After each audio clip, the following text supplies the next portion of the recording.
My channel, this is Ning TV again. So ngayon guys, meron akong i-share sa inyo na simpleng idea lang. Wala akong i-repair ngayon. Bali, magbibigay lang ako ng konting idea.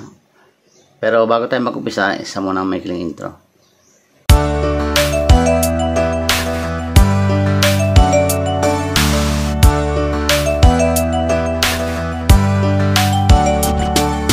Balik tayo. Ang ibig ko sabihin guys, halimbawa, gusto nyong mag-charge ng batteries, meron tayong mga charger na available, halimbawa mga size A, meron mga charger na pang size A, AAA, meron din mga rechargeable batteries guys, ang ibig kong sabihin. Pero sa 9 volts parang bihira ako makakita ng mga ganong charger. So itong ibig ko sabihin, gaya nito, dati na tong charger, kailang sira na to. Wala na tong wala na mga laman ito sa loob. Ang pagkakaalam ko dito, charger ito ng battery na size AA ba yun? Tawag doon. Yung malaki, medyo ganyan. AAA kasi maliit. So, tapos ito, akala ko dati, nakakapag-charge dito ng 9 volts. So, ang ginawa ko, nung hindi pa to sira, ginagawa ko dati, nag-charge ako ng 9 volts dito. Tapos nagtataka ako, hindi naman nag-charge. So, na-intriga ako. Ang ginawa ko, tinignan ko yung loob, binuksan ko. Pagbukas ko, wala palang mga connection to, walang charging IC doon sa loob para i-charge itong 9 volts. So, ang meron lang yung dito sa yung AA battery. So, sa 9 volts wala. Tsaka, wala siyang connection. So, parang ang nangyari, fake yung mga ganito. Display lang pala itong mga terminal na to pang 9 volts. So, bali, buksan natin para makita natin kung ano yung loob. Ang ibig ko sabihin sa loob.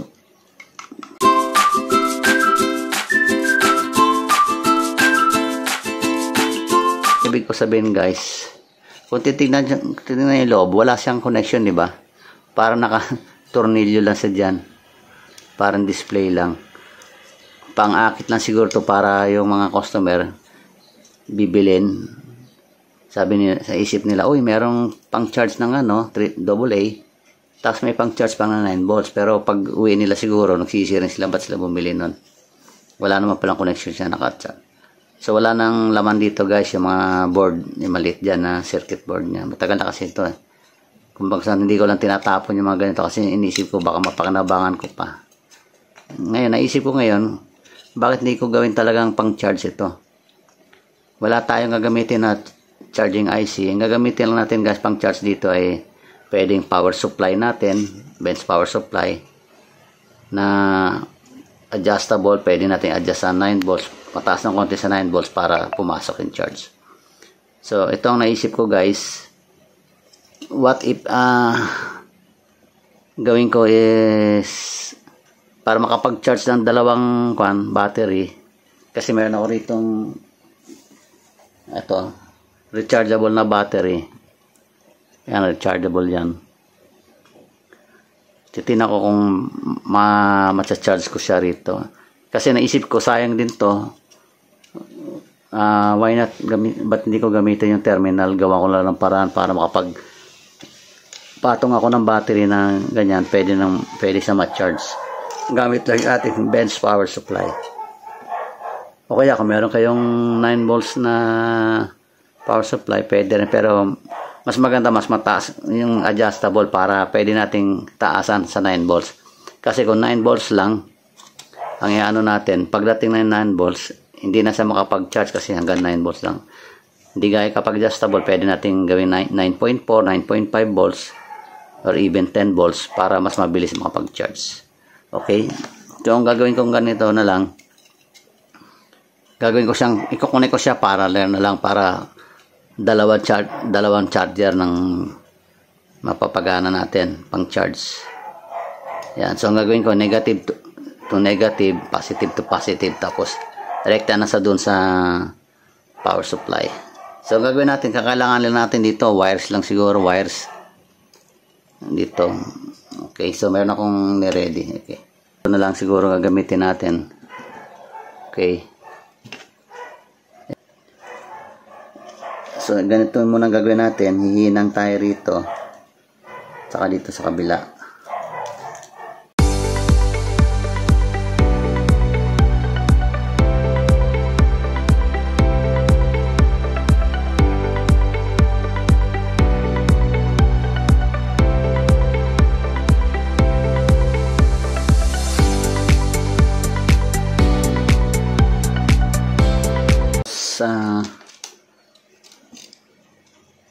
Bali ito guys, kukonek natin to guys sa ating power supply or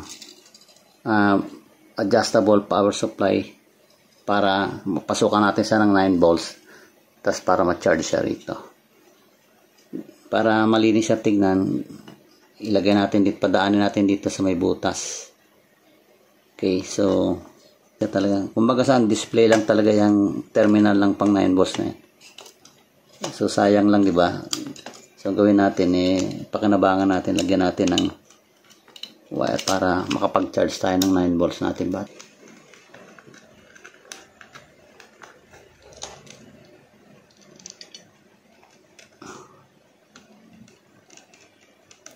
Siyempre na kayo guys, medyo bihira lang makapag-upload kasi busy ako, meron akong ibang ginagawa. Tsaka ayan, kaya minsan ganito na lang, kahit mga ganong position na lang yan para yan, hindi siya sagaba. Bali ang gagamitin ko dito, imbis na power supply, ako na lang yung ginawa ko dating yan, kung naalala nyo, meron ako dating ginawang short killer. Ayan, kaya ito na lang guys ang gagamitin ko, kasi itong short killer na to guys, meron siyang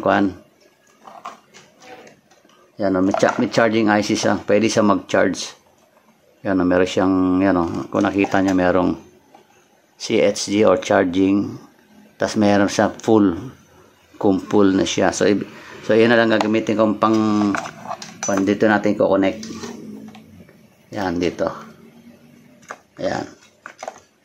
Positive natin, white. So, yan, pwede natin i-ano lang dito. Temporary lang guys na kuha natin sa dyan. Ayan, connect lang natin sa dyan.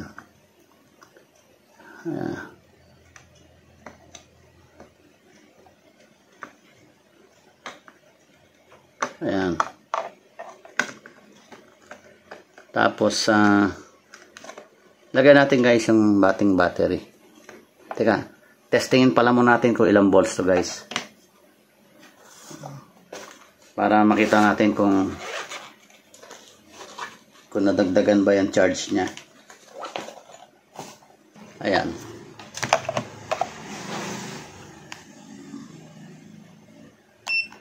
Ayan, bali dati ginagamit ko pa rin siyang pang short killer, pero ngayon gagamitin ko sa bilang charger. Kasi ito guys, na-adjust yung nito, volts nito. So, testing muna natin ito. Ayan. Lagyan natin sa manual na lang. Yan.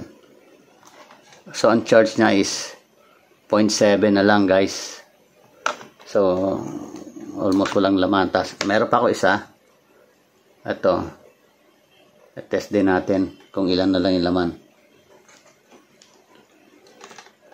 Positive o negative. Ito, guys, is meron pang 8.5 volts. So, madali na ito ma-charge. So, ang gawin natin muna is, since 8.5 volts pa siya guys, ito lang muna siguro i-charge natin para lang for the purpose of demonstration. Okay, so para malaman natin kung effective ba itong ginawa natin. So, ilagay natin siya rito. Sundin lang natin yung ayan. Yan, positive yun. Ito, negative. Okay. Okay. Yan. Tapos ito yung ating DC. Okay, so power up natin yung ating ang ating short killer. Okay. Ayan. Tapos may switch dito. Meron tayong switch dito, yan. Okay. Okay, so ngayon nasa 0.05 siya. Adjust natin, guys. Nakasilaw ba?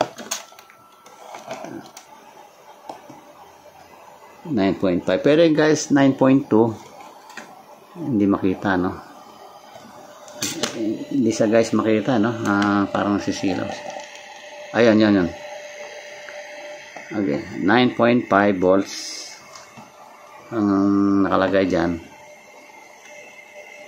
Yes, guys. Ayan, o. Okay, so tingnan natin kung ilan yung amperahe natin. Pwede tayo maglagay ng mga kahit 1 ampere para mabilis na mag-charge. Para lumabas yung ampere, guys, pag-short lang natin to. Tingnan natin kung ilang amperes. 1.2. Yan, pwede na yan. 1.2 amperes. Okay, tapos 9.5 volts. Buksan ko na lang yung ilaw. Total, parehas din naman yung ano. Tapos ang gagawin natin ngayon, guys, is i-charge natin siya. Hindi talaga siya makita. Ayun. Pwede pala pagain kapag close up. Tapos itong ating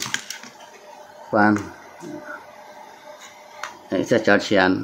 Kukonik natin dito yan, no? Tapos ito kanina sinukat natin, na tingnan natin kung ilan yung sukat ng battery.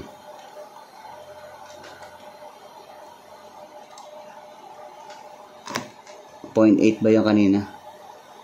0.6 na lang siya ngayon. Okay, so gagawin natin,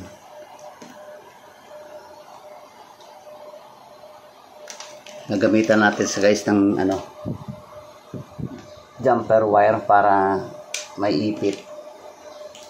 Ipitin natin. So ito, guys, gamitin natin. Bali yung positive natin dito ngayon ay yung green na kasi sa terminal kasi ng So ito na yung positive natin.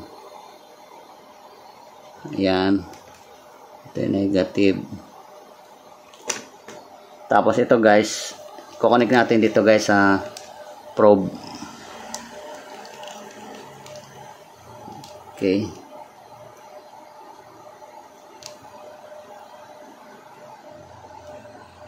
Yan, ito, guys, nakakonect siya dyan.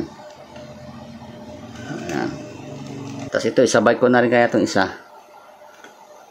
Kasi konti lang naman yung sa charge nito eh. Mamaya full charge na agad to.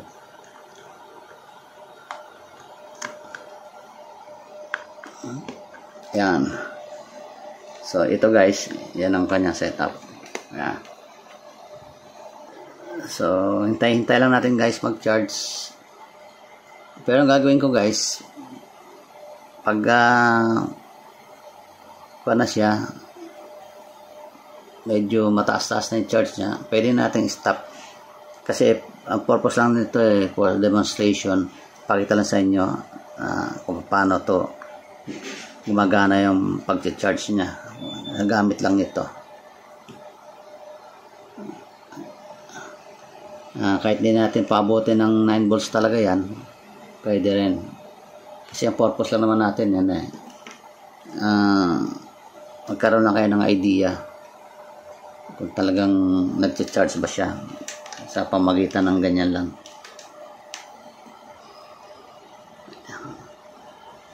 Dito na tayo, guys, mag-test. Tatanggalin natin to. Okay.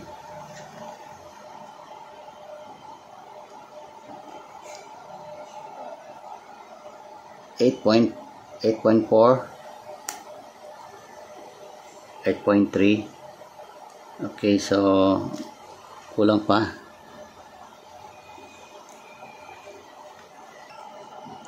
Charge pa.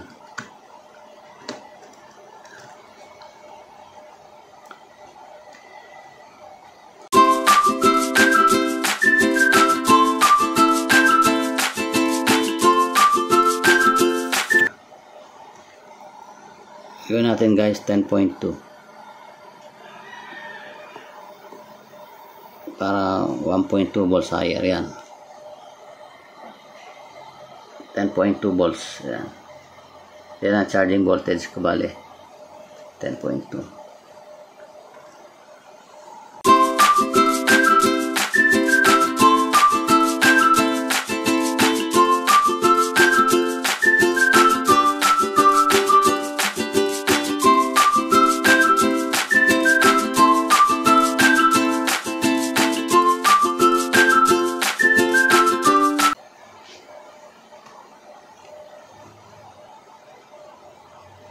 So ito kanina 8.5,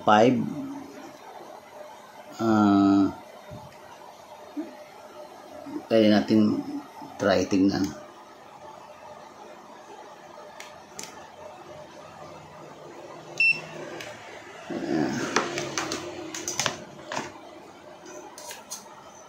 So ito kanina 8.5 ito.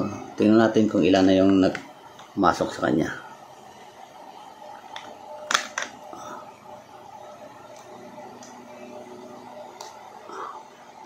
So meron na siyang 877. Okay, so sa konti pa.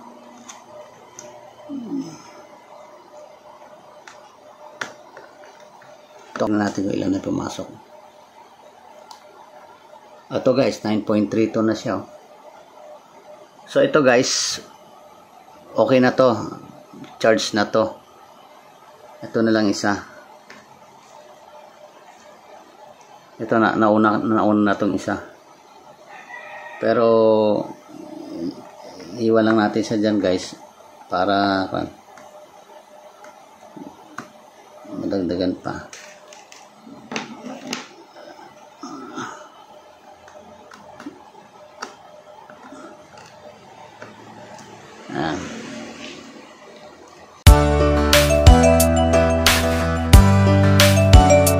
Check natin tong yung kaninang 8.77. Tingnan natin kung umabot na ng 9. Pag umabot na again 9 yan guys, okay na. Ibig sabihin full charge na rin siya. Pwede na nating stop yung pag-charge. Ito yung kanina, no? Yung 8.77.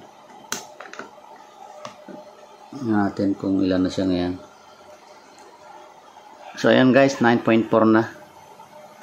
So okay na guys, full charge na parehas. So pwede na nating stop to guys. Yung ating charger yan. So yan lang guys. Medyo kahit paano napakinabangan din tong ganitong mga kahit na for display lang sa totoong niya dati. Ngayon pwede na siyang magamit as charging port. Okay guys, kung nagustuhan nyo to guys, yung ginawa nating simpleng lang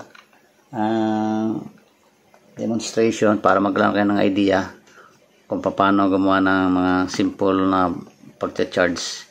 Paki-like and share guys, and don't forget to subscribe to my channel Nib TV, and also press the notification bell para ma-update kayo sa susunod ko pang mga video. Salamat!